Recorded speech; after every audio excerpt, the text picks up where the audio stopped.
Good morning students. BEd second year का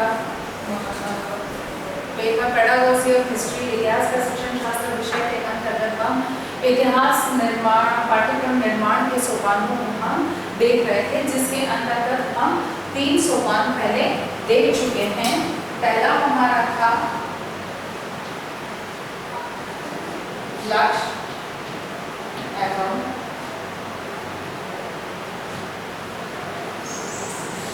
उद्देश्य, दूसरा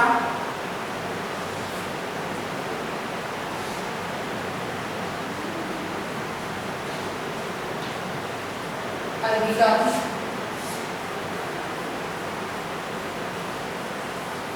अनुभव का चयन, तीसरा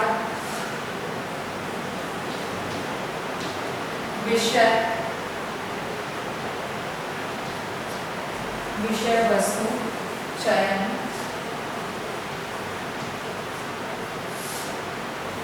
हम इन 3 सोपानों के बारे में अध्ययन कर चुके थे कि इतिहास पाठ्यक्रम निर्माण करते समय प्रथम चरण लक्ष्य उद्देश्यों के आधार पर उसका निर्धारण किया जाए, फिर अधिगम अनुभवों को किस तरह से उसमें बालक को अधिगम के लिए किस तरह से अनुभव प्राप्त हो सकते हैं, उसके आधार पर पाठ्यक्रम का निर्माण किया जाता है या उसकी रूपरेखा तैयार की जाती है। उसके बाद में उसके अनुकूल लक्ष्य और उद्देश्य और अधिगम अनुभवों के आधार पर फिर विषय वस्तु का चयन किया जाता है कि कौन कौन सी विषय वस्तु, किस तरह की विषय वस्तु का संकलन किया जाए कि बालक या छात्र को उसको अधिगम अनुभवों को प्राप्त कर सके, यानी कि उसका अधिगम सरल हो सके, अनुभवात्मक अधिगम हो सके और जिन लक्ष्य और उद्देश्यों को लेकर पाठ्यक्रम का निर्धारण किया गया है उनकी पूर्ति हो सके। अब हम आते हैं चौथे सोपान पर, वो है अधिगम अनुभव और विषय वस्तु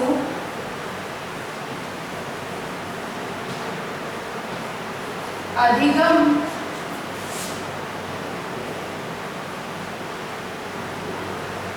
अनुभव व विषय वस्तु का हस्तांतरण।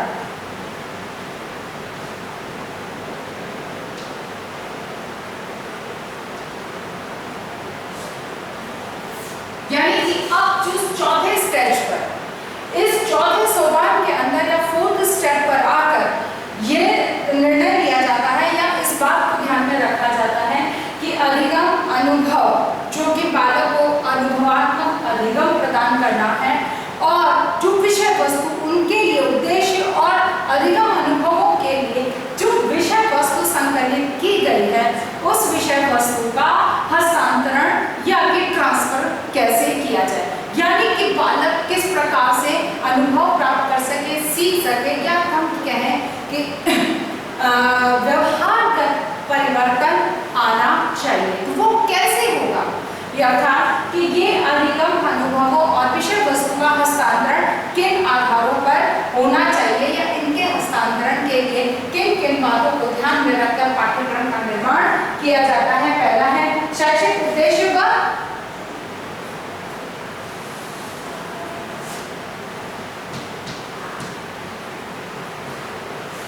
शैक्षिक उद्देश्य व लक्ष्य का उद्देश्यों का हस्तांतरण, शैक्षिक उद्देश्य का हस्तांतरण।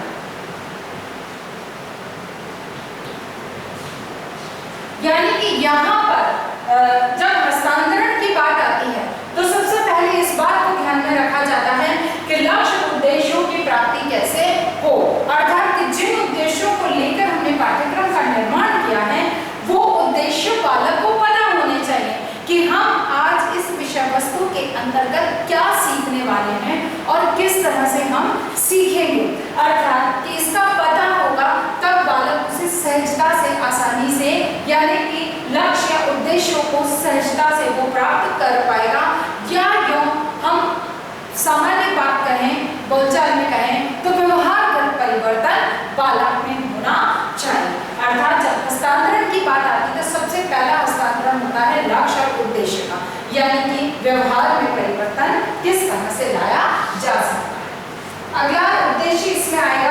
या अगला जो स्तर आएगा वो आएगा शिक्षण विधियों में अंतरण। शिक्षण विधि, क्योंकि किसी भी विषय वस्तु का हस्तांतरण होना या विषय वस्तु का बालक को अधिगम होना, अधिगम अनुभवों को प्राप्त करना, वो निर्भर करता है शिक्षण विधियों पर, क्योंकि किस तरह की शिक्षण विधि उसमें उपयोग में लाई जा सकती है। जैसे हम किसी के जीवन पर इतिहास की बात कर रहे हैं और हम किसी के जीवन परिचय के बारे में जानना चाहते हैं, तो उसमें जीवन परिचय को समझना कि उसका जन्म कहाँ हुआ था, कब हुआ था, उनके माता पिता कौन हैं, उनके जो पारिवारिक जो स्थिति है वो कैसी थी, उनका शिक्षा दीक्षा कहाँ से प्राप्त हुई, कौन उनके गुरु थे, उन्होंने किस किस प्रकार की शिक्षा दी, उनकी विशेष योग्यताएं किस तरह की थी, इन सभी चीजों को जब हम जानना चाहते हैं तो ये बात ध्यान रखिए कि हम व्याख्या के माध्यम से इस चीज को नहीं समझ सकते, हमें इसे समझने के लिए आवश्यक है या एक सबसे बेहतरीन विधि हो सकती है कहानी विधि, क्योंकि कहानी के माध्यम से हम उसके जीवन के सामान्य परिचय से संबंधित समस्त सूचनाओं को एक कहानी का रूप दे दें और फिर वो बालक को सुनाए, तो उसमें बालक बिना किसी मेहनत के, क्योंकि कहानी सुनने का शौक या रुचि हर उम्र के, चाहे छोटा बच्चा है चाहे 80 साल का वृद्ध भी है, सभी को कहानी सुनने में रुचि आवश्यक होती है। अब कहानी का रूप अलग अलग तरह से हो सकता है, तो यहाँ पर शिक्षण विधियां ऐसी जो बालक को विषय वस्तु को समझने में सहायता प्रदान करें। अब कोई विषय ऐसी है, जैसे हम कहें कि अकबरकालीन रंगसाजी कला, जब हम रंगसाजी कला की बात करते हैं कि अकबर के काल में किस प्रकार से रंगों का उपयोग किया जाता था, उनका निर्माण कैसे किया जाता था। अब ये चीज एक व्याख्यात्मक दृष्टिकोण, व्याख्यात्मक विधि के माध्यम से आप एक तो हस्तांतरण करने की कोशिश करते हैं और एक प्रयोग के द्वारा, तो यहाँ पर कौन सी विधि उपयोगी होगी, वह विधि होगी प्रयोग विधि, जिसमें कि रंगों का निर्माण कैसे होता है वो करके अगर दिखाया जाए तो वो ज्ञान जो है वो स्थायी होता है। इसीलिए यहाँ पर जो अधिगम हस्तांतरण में महत्वपूर्ण एक साधन होता है वो शिक्षण विधियां होती हैं। तो ये शिक्षण विधियां कौन सी हो सकती हैं, कौन सी विषय वस्तु किस तरह के विषय विधि से पढ़ाई जा सकती है, कौन से अनुभव, किस तरह के शिक्षण अनुभव बालक को प्रदान किए जा सकते हैं, इन सब में शिक्षण विधि अपना अहम भूमिका निभाती है। नेक्स्ट बात आती है इसके अंदर, नेक्स्ट जो इसका विषय वो है अधिगम, शिक्षण अधिगम सामग्री। शिक्षण अधिगम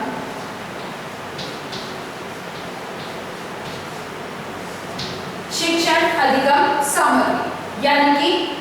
शिक्षण अधिगम सामग्री, शिक्षण करने के लिए, अधिगम करने के लिए तो सामग्री उपयोग में लाई जाती है। यहाँ पर विषय वस्तु के अतिरिक्त जो हम टीचिंग एड, किस तरह के प्रभावी और आकर्षक टीचिंग एड का उपयोग हम कर सकते हैं, इस तरह की प्रभावी और आकर्षक टीचिंग एड या अधिगम सामग्री का उपयोग किया जाए कि कम समय में अधिक सामग्री बालक तक आसानी से हस्तांतरित हो सकती है। यानी कि अब यहाँ पर अधिगम सामग्री कौन कौन सी हो सकती है जो कि बालक के शिक्षण को या अधिगम को प्रभावित कर सकती है, उसका यहाँ पर उपयोग किया जाना है। जैसे कि समय के कहना चाहिए कालक्रम के बारे में, हम किसी एक जैसे अशोक के साम्राज्य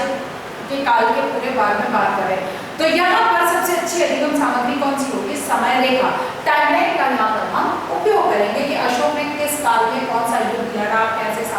कब साम्राज्य विस्तार किया और कब कब उसने जन कल्याणकारी कार्य किए। इन सब को जानने के लिए सबसे अच्छा है टाइमलाइन का हम उपयोग कर सकते हैं। इसी तरह से अधिगम सामग्री जो है वो अधिगम हस्तांतरण या विषय वस्तु के हस्तांतरण में सबसे बहुत भूमिका निभाती है। फिर बात में है मानसिक विकास, मानसिक विकास, मानसिक विकास की जहां बात आती है तो मानसिक विकास किस पर आधारित है या मानसिक विकास के लिए क्या किया जा सकता है, तो बालक के मानसिक विकास के लिए उसको चिंतन, उसमें चिंतन करने के पक्ष सभी उपलब्ध होने करने के अवसर उसे प्राप्त होने चाहिए। अर्थात अधिगम हस्तांतरण के लिए बहुत अनिवार्य है कि बालक का मानसिक विकास किस तरह से, मानसिक क्रियाएं कैसे करेगा, मानसिक एक्सरसाइज किस तरह से हो सकती है, वह उन समस्त क्रियाओं को उसके अंतर्गत सम्मिलित किया जाता है। अर्थात यहाँ पर इस बात को ध्यान में, या पाठ्यक्रम का निर्माण करते समय तय किया जाता है, या इस बात को ध्यान में रखा जाता है कि बालक का मानसिक विकास भी निरंतर रूप से हो, उस प्रकार की क्षमता, चिंतन आदि की विचार विमर्श, जितनी भी क्षमताएं हैं, इनका उसे प्रशिक्षण प्राप्त हो सके। क्योंकि किसी भी चीज को सीखने के लिए क्यों, क्या, कैसे के प्रश्न उसके मन में उठने चाहिए, तभी वह किसी चीज में अंतर कर पाएगा, किसी चीज में तुलना कर पाएगा, किसी पक्ष को पहले की अपेक्षा में वर्तमान के नवीन के स्वरूप को समझ पाएगा। तो ये कब होगा? जब उसकी मानसिक विकास उसका अच्छा होगा। तो जो भी विषय वस्तु हस्तांतरण या अधिगम अनुभवों के हस्तांतरण की बात आती है, तो उसमें इस बात को ध्यान में रखा जाता है कि बालक का मानसिक विकास होना चाहिए। और अंतिम बात आती है गुणों का हस्तांतरण।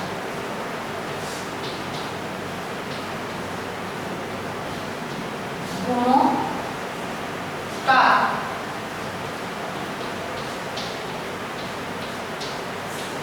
हस्तांतरण। गुणों का हस्तांतरण यानी कि कौन से मानवीय गुण, सामाजिक गुण होने चाहिए। पाठ्यक्रम में इन समस्त विषय वस्तुओं को इस तरह से संकलित किया जाए कि बालक में जो गुण होने चाहिए, किस तरह के मानवीय गुण होने चाहिए, किस तरह के सामाजिक गुण होने चाहिए, सांस्कृतिक राष्ट्रीय गुण किस प्रकार के होने चाहिए, व्यक्ति नागरिकता के गुण कैसे कौन कौन से होने चाहिए, इन सभी के हस्तांतरण के लिए इसमें विषय वस्तु का इस तरह से संकलन किया जाए, या विषय इस तरह से प्रस्तुत की जाए कि बालक केवल उदाहरण मात्र से उन गुणों का आत्मसात कर सके। जैसे हम कहते हैं कि महात्मा गांधी ने सत्य की राह पर चलकर, या बुद्ध ने सत्य को जीवन का एक मूल आधार माना है, असत्य नहीं बोलना चाहिए, सत्य बोलना चाहिए। अब उनके जब उदाहरण देखते हैं, उदाहरण प्रस्तुत किए जाते हैं, तो बालक स्वतः ही सत्य के महत्व को समझ पाता है और अपने जीवन में उसका उपयोग कर पाता है। तो कहने का मतलब कि मनुष्य में गुणों के विकास का स्वतः ही हस्तांतरण हो जाए, इस तरह से विषय वस्तु का हस्तांतरण होता है। यह हस्तांतरण तभी होता है जब उन गुणों को बालक आत्मसात कर ले, ग्रहण कर ले या सीखे। अर्थात कि अधिगम अनुभव और विषय वस्तु हस्तांतरण के अंतर्गत जब इनका हस्तांतरण करना होता है, तो सबसे पहली चीज ध्यान में रखी जाती है उद्देश्य, लक्ष्य, उद्देश्यों का हस्तांतरण होना, शैक्षिक उद्देश्यों का हस्तांतरण होना, कि उसको उसमें व्यवहार का परिवर्तन आए। उनके लिए हस्तांतरण के लिए सबसे अच्छी होती है शिक्षण नीतियां, जिनके माध्यम से आसानी से बालकों को अधिगम का अनुभव कराया जा सकता है, विषय वस्तु का हस्तांतरण किया जा सकता है। शिक्षण अधिगम सामग्री है वो उसमें बहुत महत्वपूर्ण भूमिका निभाती है, हर कठिन से कठिन विषय वस्तु को भी वो सरल बना देती है। फिर मानसिक क्रियाएं, जब तक मानसिक एक्सरसाइज करने का अवसर नहीं मिलेगा, तब तक बालक अनुभव प्राप्त नहीं कर पाएगा या विषय वस्तु उसका हस्तांतरण नहीं हो पाएगी। इसलिए मानसिक रूप से उसका मानसिक विकास होना अनिवार्य है, और फिर बाद में गुणों का हस्तांतरण होने से ही विषय वस्तु और अधिगम अनुभवों का हस्तांतरण होता है।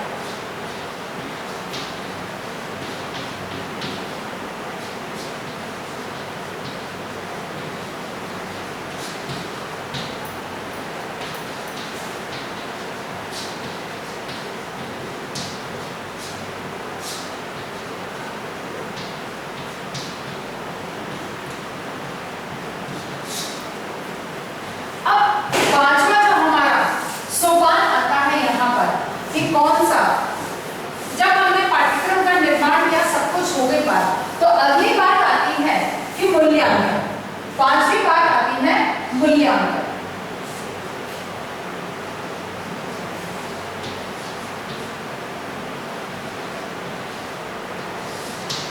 मूल्यांकन के बिना किसी भी कार्य की सफलता का पता नहीं चलता है। तो पाठ्यक्रम के भी एक अच्छे पाठ्यक्रम का निर्माण हुआ है या नहीं हुआ है, बालक को जो जिन उद्देश्यों को लेकर हमने पाठ्यक्रम का निर्माण किया है, वो उद्देश्य प्राप्त हो रहे हैं या नहीं हो रहे हैं, अधिगम अनुभव प्राप्त हो रहे हैं या नहीं हो रहे हैं,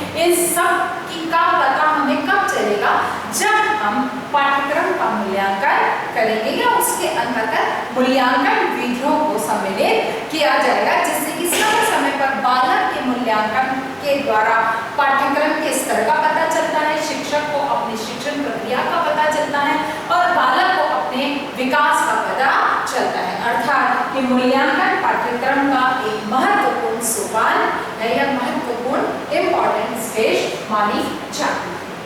इसमें मूल्यांकन में सबसे पहली बात आती है उद्देश्यों का मूल्यांकन।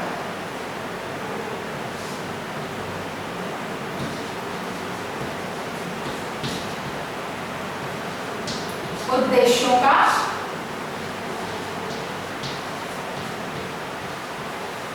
मूल्यांकन, यानी कि सबसे पहला जो इसमें है, पहली से जो पहला स्तर इसमें आता है वो आता है उद्देश्यों का मूल्यांकन। क्योंकि उद्देश्य प्राप्त हुए हैं या नहीं हुए हैं, उद्देश्यों की पूर्ति हुई है या नहीं हुई है, बालक में जिस व्यवहार के परिवर्तन की हम अपेक्षा कर रहे थे क्या वो हुआ है या नहीं है, इसको समझने के लिए मूल्यांकन होना बहुत जरूरी है। इसीलिए पाठ्यक्रम में इस तरह से मूल्यांकन किया जाए या इस तरह के प्रश्नों को सम्मिलित किया जाए या इस तरह की गतिविधियों को सम्मिलित किया जाए। आवश्यक नहीं है कि केवल प्रश्नों के माध्यम से ही मूल्यांकन हो, क्योंकि वर्तमान समय में क्रियात्मक अनुभवों पर अधिक बल दिया जाता है। तो जहां भी संभव है वहां क्रियात्मक अनुभव के माध्यम से या प्रयोग के माध्यम से हमें इस बात का पता लग सकता है कि उद्देश्यों की प्राप्ति हुई है या नहीं हुई है। इसीलिए उद्देश्यों के मूल्यांकन से संबंधित गतिविधि, प्रश्न या जो भी जिस भी तरह से मूल्यांकन किया जाना है उसका संकलन यहाँ पर किया जाता है। उसे अधिगम का मूल्यांकन,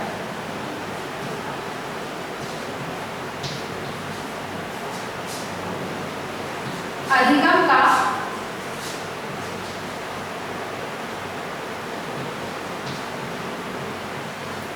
मूल्यांकन, यानी कि बालक को कितना अधिगम हुआ है, बालक ने कितना सीखा है, कितना नहीं सीखा है, कि जो सीखा है वो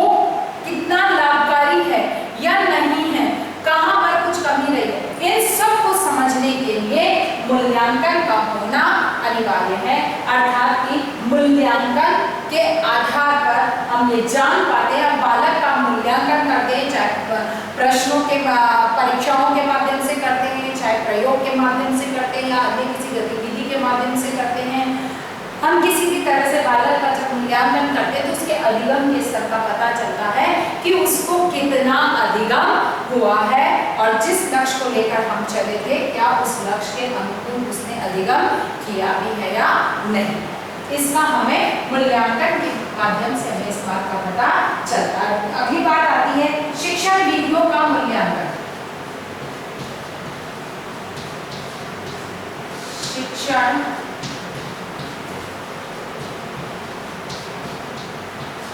विधियों का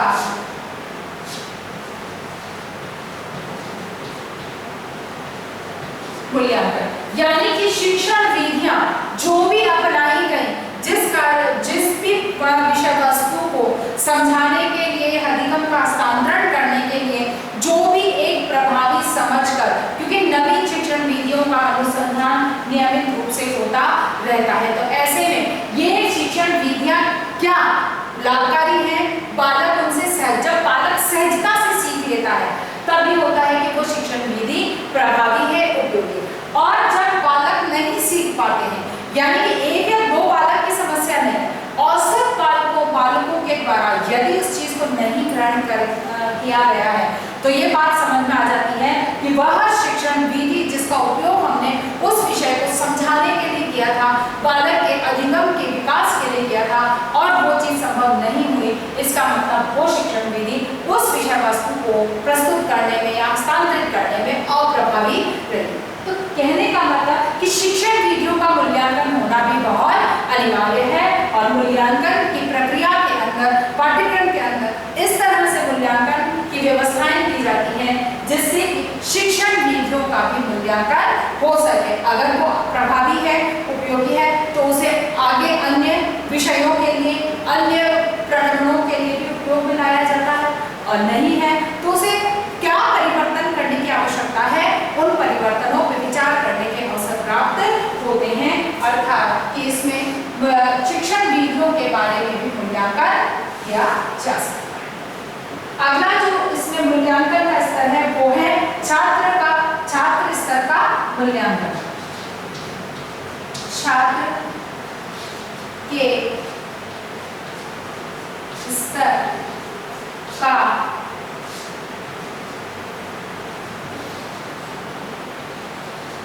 मूल्यांकन, यानी कि छात्र का स्तर क्या है, किस स्तर तक बालक ने सीखा है, यानी कि उसने कितना सीख पाया। यानी कि सीधी बात, साधारण शब्दों में अगर बात करें तो बालक ने कितना, बालक का विकास कितना हुआ है, बालक ने कितना सीखा है, यानी कि बालक का अपना मूल्यांकन, जो कि हमारी शिक्षा व्यवस्था का मूल आधार तक रही है कि बालक का मूल्यांकन होना चाहिए, उसने कितने प्रतिशत अंक प्राप्त किए हैं। यहाँ मूल्यांकन का मतलब केवल अंकों से ही मूल्यांकन नहीं है, यहाँ पर मूल्यांकन से तात्पर्य है कि बालक अंकों, यानी कि उसने कितना सीखा है,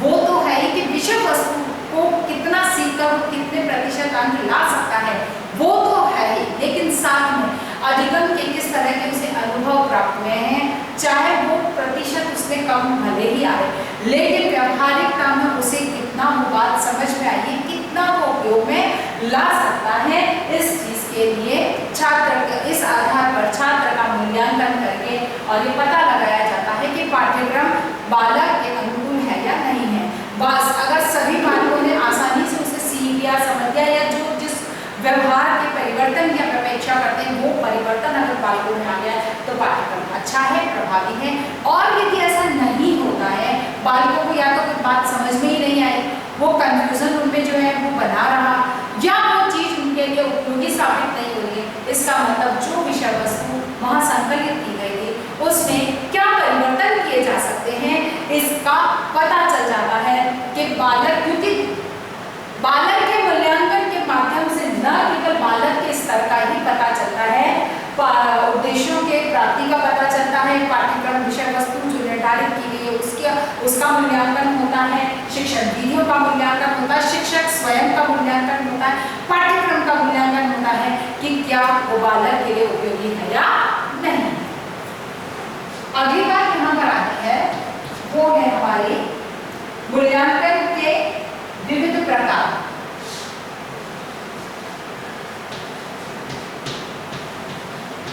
मूल्यांकन के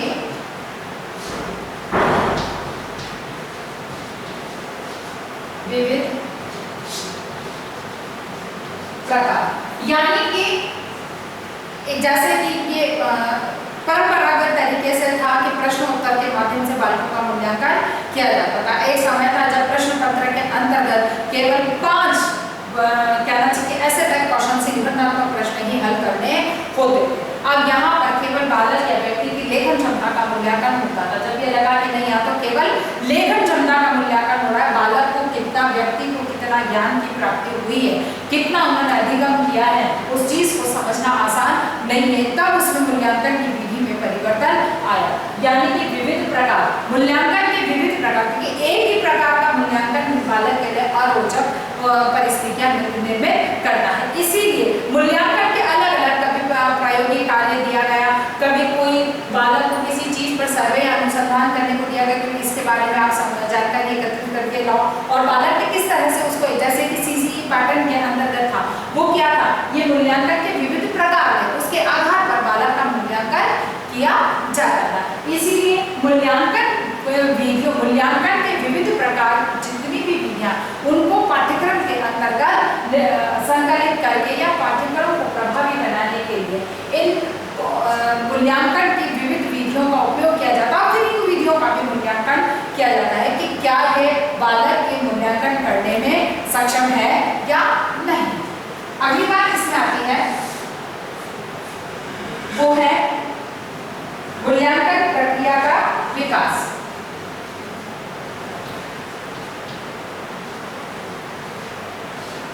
मूल्यांकन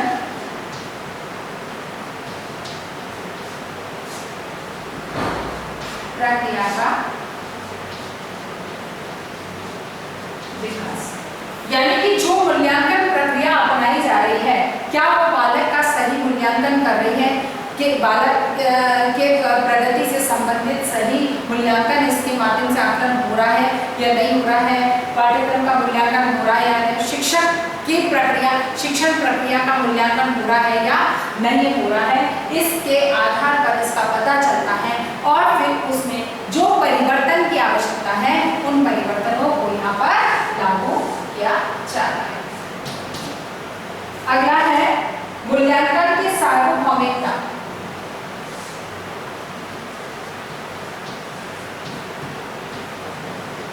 मूल्यांकन की सार्वभौमिकता।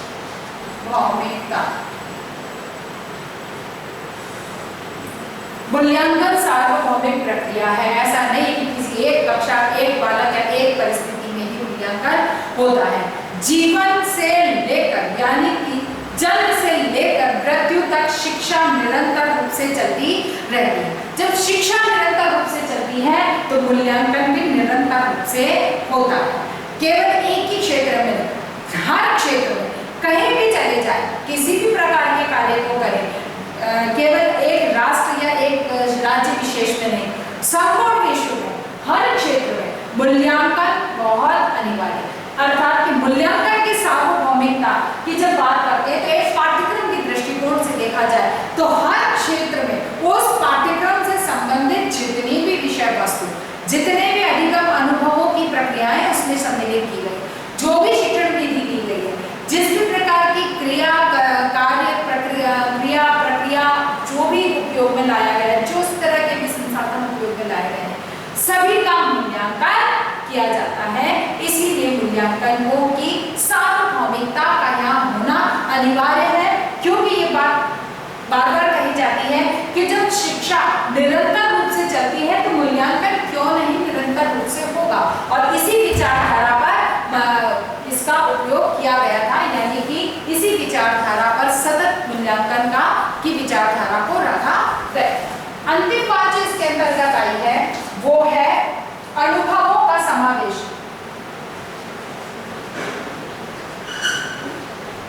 मूल्यांकन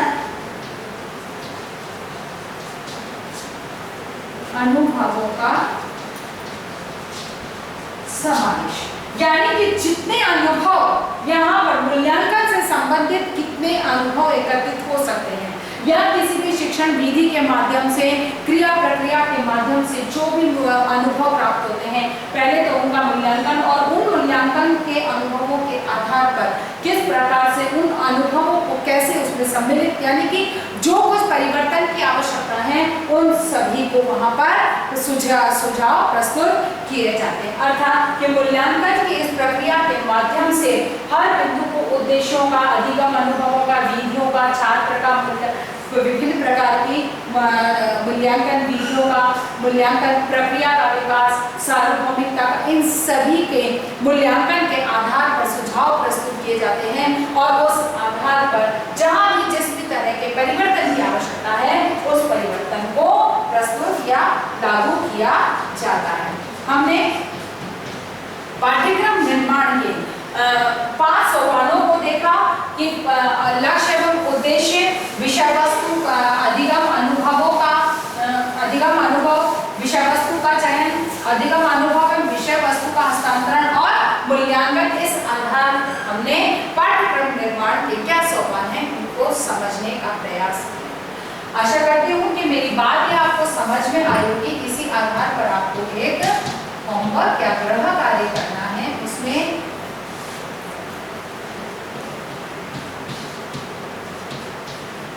इतिहास पाठ्यक्रम निर्माण के विभिन्न सोपानों को समझाइए।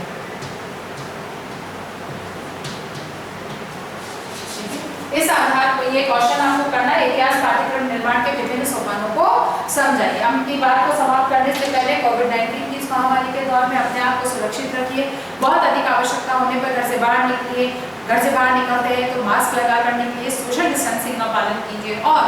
समय समय पर अपने हाथों को सैनिटाइज करते रहें। स्वस्थ रहें, सुरक्षित रहें। धन्यवाद।